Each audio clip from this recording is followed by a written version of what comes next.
ഇന്ത്യയിലെ ശതകോടി ജനാധിപത്യ വിശ്വാസികളുടെ പ്രതീക്ഷകൾക്ക് ചിറകുമുളപ്പിക്കുന്ന ഉജ്ജ്വല തിരിച്ചുവരവാണ് ഇന്ത്യൻ നാഷണൽ കോൺഗ്രസ് നേതൃത്വം നൽകിയ ഇന്ത്യ മുന്നണിയുടെ വിജയമെന്ന് ഇൻഗാസ് ഒമാൻ ദേശീയ പ്രസിഡന്റ് അഡ്വക്കേറ്റ് എം.കെ. പ്രസാദ് പറഞ്ഞു. കേരളത്തിൽ UDF നേടിയ ഗംഭീര വിജയത്തിലും രാഹുൽ ഗാന്ധിയുടെ നേതൃത്വത്തിൽ കോൺഗ്രസ് പാർട്ടിയുടെ ദേശീയ തലത്തിലുള്ള തിരിച്ചുവരവിലുമുള്ള സന്തോഷം മധുരപലഹാരങ്ങൾ വിതരണം ചെയ്ത് ഇൻഗാസ് ഒമാൻ പ്രവർത്തകരും നേതാക്കളും ആഘോഷിച്ചു. എല്ലാവിധ പ്രതിസന്ധികളെയും അതിജീവിച്ചാണ് ഫീനിക്സ് പക്ഷിയെപ്പോലെ ഇന്ത്യൻ നാഷണൽ കോൺഗ്രസ് ഉയർത്തെഴുന്നേറ്റതെന്ന് അഡ്വക്കേറ്റ് പ്രസാദ് അഭിപ്രായപ്പെട്ടു. ഇന്ത്യൻ രാഷ്ട്രീയത്തിന്റെ ഗതി മാറ്റുവാൻ പോന്ന വിജയമാണിതെന്നും അദ്ദേഹം കൂട്ടിച്ചേർത്തു.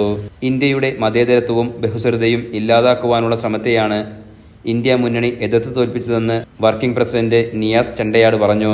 ഇൻഗാസ് ഒമാൻ ദേശീയ committee general secretary Manikandan Kothod, treasurer Saji Changanassery, ദേശീയ കമ്മിറ്റി നേതാക്കളായ റിസ്വിൻ ഹനീഫ്, അബ്ദുൽ കരീം തുടങ്ങിയവർ നേതൃത്വം നൽകി.